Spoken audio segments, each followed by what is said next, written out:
ఆంధ్ర రాష్ట్ర తొలి ముఖ్యమంత్రి ఆంధ్రకేసరి టంగుటూరి ప్రకాశం పంతులు వర్ధంతి సందర్భంగా ఏపీ ముఖ్యమంత్రి నారా చంద్రబాబు నాయుడు ఘన నివాళులర్పించారు. తెలుగువారి ధైర్య సాహసాలకు ఆత్మ గౌరవానికి ప్రతీక టంగుటూరి ప్రకాశం పంతులు అని చంద్రబాబు పేర్కొన్నారు. తెలుగువారి ధైర్య సాహసాలకు ఆత్మ గౌరవానికి ప్రతీక టంగుటూరి ప్రకాశం పంతులు అని చంద్రబాబు పేర్కొన్నారు. అచంచల దేశభక్తి, నిజాయితీ, నిబద్ధతలతో ప్రజల కోసమే జీవించిన మహనీయుడిని కొనియాడారు. స్వాతంత్ర పోరాటం నుంచి ఆంధ్ర రాష్ట్ర నిర్మాణం వరకు ఆయన చేసిన సేవలు ఎప్పటికీ చిరస్మరణీయమని ఎక్స్ వేదికగా గుర్తు చేశారు.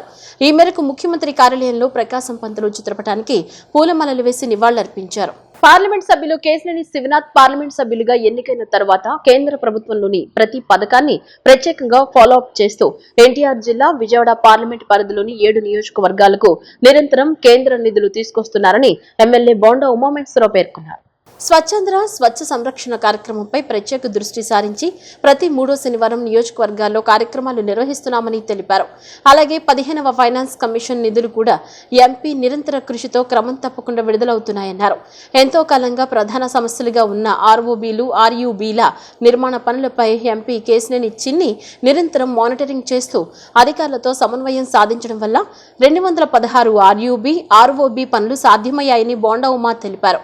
మరో వారం 10 రోజుల్లోనే ప్రధానమంత్రితో శంకుస్థాపన జరగబోతుందని ఆయన వెల్లడించారు. ఒక పని చేసే పార్లమెంట్ సభ్యుడు ఆ పార్లమెంట్ కి ఉంటే ఏ విధంగా కేంద్రం నిధులు వస్తాయో కేశినేని శివనాథ్ చిన్ని గారు పార్లమెంట్ గా సభ్యుడిగా ఎన్నికైనాక నిరంతరం కేంద్రం నుంచి రావాల్సినటువంటి కేంద్ర ప్రభుత్వంలో ఉన్న ప్రతి స్కీమ్ ని కూడా ఆయన ప్రత్యేకంగా ఫాలో అప్ చేయటం వల్ల నిరంతరం కూడా కేంద్ర ప్రభుత్వం నుంచి నిధులు ఎన్టీఆర్ డిస్టిక్ కి పార్లమెంటు 7 నియోజకవర్గాలకు అంతా ఉన్నాయి. ఇక్కడ పార్లమెంట్ సభ్యుడు 7 నియోజకవర్గాల్లో 1 నియోజకవర్గం, ఎమ్మెల్యేలను మేము ప్రతి 3వ శనివారం 1 నియోజకవర్గంలో పాల్గొని స్వచ్ఛాంధ్ర స్వచ్ఛ సంరక్షణ మీద పూర్తిగా దృష్టి పెట్టాం. 15th ఫైనాన్స్ కమిషన్ పార్లమెంట్ సభ్యుడు కేశినేని శివనాథ్ చిన్ని గారి కృషితో రెగ్యులర్ గా పేమెంట్లు వస్తా ఉన్నాయి. దానికి పార్లమెంట్ సభ్యులు నిర్విరామంగా కృషి చేస్తా ఉన్నారు.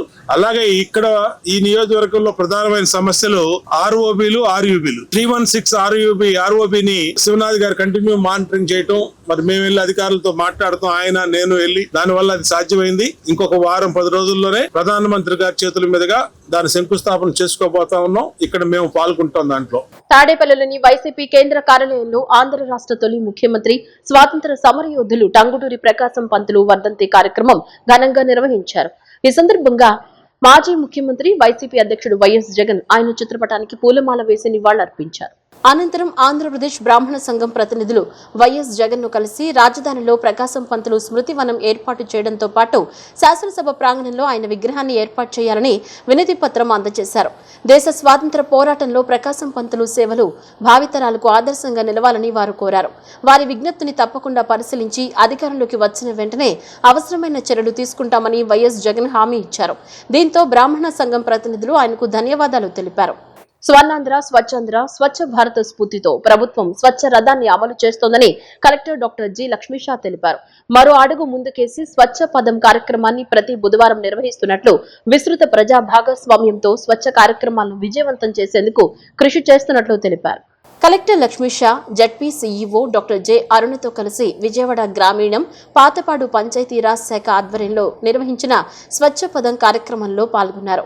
ఈ సందర్భంగా ఆయన మాట్లాడుతూ ప్రత్యేక థీమ్తో ప్రతి శనివారం స్వర్ణాంధ్ర స్వచ్ఛాంధ్ర కార్యక్రమాన్ని నిర్వహిస్తున్నామని, ఇప్పుడు దేశానికి పట్టుకొమ్మలైన గ్రామాల రహదారులు ఎప్పుడూ స్వచ్ఛంగా ఉండాలనే సంకల్పంతో స్వచ్ఛ పదం కార్యక్రమానికి శ్రీకారం చుట్టినట్లు వివరించారు. గ్రామాల్లో రహదారుల పక్కన చెత్త కుప్పలను తొలగించడం, గ్రామాల్లో పారిశుద్ధ్యాన్ని మెరుగుపరచడం, స్థిరమైన ఘన వ్యర్థాల నిర్వహణ వ్యవస్థను బలోపేతం చేయడం ఈ కార్యక్రమ ప్రధాన ఉద్దేశమని పేర్కొన్నారు. స్థానిక ప్రజలు ఇందులో భాగస్వాములై విజయవంతం చేయాలని పిలుపునిచ్చారు. ఈ కార్యక్రమంతో రాష్ట్రంలోని ప్రతి గ్రామం పరిశుభ్రంగా ఉంటుందని, ప్రజలు అధికారుల సూచనలు పాటిస్తూ ఈ ఉద్యమంలో కీలక పాత్ర పోషించాలని కోరారు. ఎక్కడ పడితే అక్కడ చెత్త వేయకుండా ఇంటి దగ్గరికి వచ్చే సిబ్బందికి తడి చెత్త, పొడి చెత్త వేరు చేసి ఇవ్వాలని, సింగిల్ యూజ్ ప్లాస్టిక్ వినియోగానికి దూరంగా ఉండాలని కలెక్టర్ లక్ష్మీషా కోరారు. కార్యక్రమంలో డిపిఓ పి లావణ్యకుమారి, స్థానిక అధికారులు పాల్గొన్నారు. రథ కార్యక్రమాన్ని స్టార్ట్ చేస్తూ చెత్తని ఇస్తే గ్రాసరీ ఇచ్చేలాగా మంచి వినూత్న కార్యక్రమాన్ని గౌరవ ముఖ్యమంత్రి వారు, ఉప ముఖ్యమంత్రి వారి ఆలోచన మేరకు టేకప్ చేయడం జరిగింది. అదే స్ఫూర్తితో స్వచ్ఛ రథ అయిన తర్వాత ఇప్పుడు స్వచ్ఛ పథం అనే కార్యక్రమం కూడా స్టార్ట్ చేయడం జరిగింది. అంటే పథం అంటే మనం తిరిగే దారిలు, ఎక్కడైతే మనం తిరిగే దారులు ఉంటాయో ఆ దారుల్ని కూడా స్వచ్ఛంగా పెట్టుకోవడానికి ఎలాగైతే ప్రతి నెల 3వ శనివారం స్వచ్ఛంద స్వర్ణాంధ్ర కార్యక్రమం చేస్తాము, అట్లాగే ప్రతి వారం బుధవారం స్వచ్ఛపాత కార్యక్రమంలో ప్రతి ఒక్కరు పాల్గొని ప్రజల్ని మమేకం చేస్తూ ప్రజల్ని ప్రోత్సాహం పరుస్తూ అలాగే ఉత్తేజన పరుస్తూ వాళ్ళ గ్రామాల్లో ఆ పాత అయితే ఉందో పథం దాన్ని క్లీన్గా ఉంచుకొని మనము స్వచ్ఛ భారత్ అలాగే స్వచ్ఛంద స్వర్ణాంధ్ర కార్యక్రమాన్ని అమలు చేసే దిశగా ముందుకెళ్తున్నాము. ఇది ఒక వినూత్న కార్యక్రమము, చాలా మంచి స్పందన ఉంది. ప్రజలు కూడా దీన్ని ఊనప్ చేయాలి. ముఖ్యంగా స్వచ్ఛతతో పాటు స్వచ్ఛ పథ అయితే వచ్చిందో దీంతో మన పరిసర ప్రాంతాల్లో మన దారులు మన ఊర్లు బాగుంటాయి. అవి బాగుంటే కంపల్సరీగా మనం చేసే ఆలోచనలు మంచి మంచి ఆలోచనలు వస్తాయి. పరిసర ప్రాంతాల్లో క్లీన్గా ఉంటే మంచిగా ఈ ఆరోగ్యం బాగుంటుంది. సో ఒకవైపు హెల్త్ పరంగా ఇంకొక వైపు మనము ఆలోచన పరంగా అన్నీ బాగుంటే మనం స్వచ్ఛంద స్వర్ణాంధ్ర విజన్ ఆంధ్రప్రదేశ్ అలాగే వికసిత్ భారత్ని సాధించడానికి దోహదపడుతుంది. కాబట్టి ఈ విషయంలో ప్రతి ఒక్కరూ ముందుకు రావాలి. ప్రతి బుధవారం స్వచ్ఛపాత కార్యక్రమాల్లో పాల్గొని మన జిల్లాలో ఉన్న అన్ని గ్రామాలని క్లీన్గా అలాగే గ్రీన్గా ఉంచి మన నగరాలని అలాగే మన గ్రామాలని పరిశుభ్ర గ్రామాలుగా తీర్చిదిద్దడానికి ప్రతి ఒక్కరు ముందుకు రావాలని కోరుతున్నాము. ప్రధాని నరేంద్ర మోదీ చేసిన వ్యాఖ్యలకు వ్యతిరేకంగా విజయవాడలో స్వర్ణకారులు రాష్ట్ర వ్యాప్త బంద్ నిర్వహించారు. సంవత్సరం పాటు బంగారం కొనుగోలు చేయవద్దని ప్రధాని పిలుపునివ్వటం, బంగారంపై అధిక పన్నులు విధించడం వంటి కారణాలపై స్వర్ణకారులు తీవ్ర ఆగ్రహం వ్యక్తం చేశారు. బంగారం కొనుగోలు తగ్గిపోతే తమ ఉపాధి ఏమవుతుందని వారు ప్రశ్నించారు. లక్షలాది కుటుంబాలు రోడ్డున పడే ప్రమాదం ఉందని స్వర్ణకారులు ఆందోళన వ్యక్తం చేశారు. ప్రధాని నరేంద్ర మోదీ పిలుపుతో తమ ఉపాధిని దెబ్బతిని రోడ్డున పడ్డామంటూ రాష్ట్ర వ్యాప్తంగా స్వర్ణకారులు ఆందోళన బాటపడ్డారు. ఇందులో భాగంగా విజయవాడలో స్వర్ణకారులు దుకాణాలను పూర్తిగా మూసివేసి పెద్ద ఎత్తున నిరసన ప్రదర్శన నిర్వహించారు. విజయవాడ గవర్నర్పేటలోని కామాక్షి గోల్డ్ స్మిత్ అసోసియేషన్ కార్యాలయం వద్ద ధర్నా చేపట్టారు. ఈ సందర్భంగా సంఘం నేతలు మాట్లాడుతూ ఒకవైపు మార్కెట్లో బంగారం ధరల హెచ్చుతగ్గులు అర్థం కాక వినియోగదారులు కొనుగోలు నిలిపివేయడం, మరోవైపు ఆర్డర్లు లేకపోవడంతో రోజువారీ ఆదాయం కోల్పోయి తీవ్ర ఇబ్బందులు పడుతున్నామని స్వర్ణకార సంఘం నేతలు ఈ సందర్భంగా ఆవేదన వ్యక్తం చేశారు. గతంలోనే తమ బతుకులు అంతంత మాత్రంగా సాగేవని, ఇప్పుడు ప్రధాని మోదీ ఇచ్చిన పిలుపుతో తమ పరిస్థితి మరింత దయనీయంగా మారిందని సంఘం ప్రతినిధులు పేర్కొన్నారు. సాధారణంగా 5 కాసుల బంగారం ఆభరణాలు చేస్తే 5,000 రూపాయల వరకు కూలీ వచ్చేదని, కానీ ప్రస్తుతం అసలు ఆర్డర్లే లేని పరిస్థితి ఏర్పడిందని ఆందోళన వ్యక్తం చేశారు. ఏడాది పాటు బంగారం కొనుగోలు చేయవద్దని పిలుపునిచ్చే ముందు దీనిపైనే ఆధారపడి జీవిస్తున్న లక్షలాది మంది స్వర్ణకారుల పరిస్థితి ఏంటో ప్రధాని ఆలోచించాల్సిందని, కానీ తమతో చర్చించి ఉంటే బాగుండేదని వారు అభిప్రాయపడ్డారు. ఈ సంక్షోభం నుంచి తమను గట్టెక్కించేందుకు ప్రభుత్వం తక్షణమే స్పందించి స్వర్ణకారుల కోసం ప్రత్యేక నిధులను కేటాయించి ఆదుకోవాలని వారు డిమాండ్ చేశారు. ప్రజాప్రతినిధుల ద్వారా తమ ఆవేదనను ప్రభుత్వ పెద్దలకు చేరవేస్తున్నామని, ఒకవేళ తమ డిమాండ్లపై సానుకూల నిర్ణయం తీసుకోకపోతే రాబోయే రోజుల్లో దేశవ్యాప్తంగా పెద్ద ఎత్తున ఆందోళనలు ఉధృతం చేస్తామని స్వర్ణకార సంఘ నేతలు హెచ్చరించారు. కామాక్షి స్వర్ణకార సంఘ గవర్నర్పేట సంఘం అధ్యక్షుడు నేను. అయితే గత 10 రోజుల క్రితం నరేంద్ర మోదీ గారు హైదరాబాద్ వచ్చినప్పుడు కొన్ని వ్యాఖ్యలు చేశారు. అవి డీజిల్ తగ్గించడం కానివ్వండి, గ్యాసు పెట్రోలు అలా వంట ఆయిల్ ఇలాంటివి అన్నీ కూడా తగ్గించి వాడటం మంచిదని చెప్పడం జరిగింది. దాంతోపాటు గోల్డ్ కూడాను బంగారం అనేది తగ్గించి 1 సంవత్సరం పాటు కొనకుండా ఉంటే మంచిదని చెప్పడం జరిగిందండి. అంటే ఆయన ఆలోచన వరకు ఓకే అని చెప్పడం, అంటే ఆయిల్ కానీ పెట్రోల్ కానివ్వండి, డీజిల్ కానివ్వండి, వంటలు అన్నీ కూడా చెప్పడం మంచిదే. మనం అవి కొనకుండా సేవ్ చేస్తే రేపు తరానికి మనం మంచి ఆలోచన అవుద్ది. ₹1 దాచుకొని రేపటి తరానికి బాగుంటుంది ఖర్చులు తగ్గిస్తే. కానీ బంగారం కొనుగోలు చేయొద్దనే మాట కొంచెం బాధాకరమైన విషయం అండి. ఎందుకంటే ఈ రోజును చూసుకుంటే మాకు స్వర్ణకారులు ఒక విజయవాడలో చూసుకుంటారండి 10,000 మంది స్వర్ణకారులు ఉన్నామండి. అయితే ఆల్రెడీ గత 10 సంవత్సరాల నుంచి అంటే 7 సంవత్సరాల నుంచి కూడా మేము కరోనా వచ్చిన నుంచి కూడా స్వర్ణకారులు చాలా వెనకబడిపోయినారండి. పనులు లేక ఇబ్బందులు పడిపోయి చాలామంది ఆత్మహత్యలు చేసుకునే ఇబ్బందులు ఉన్నాయి చాలామంది కూడాను.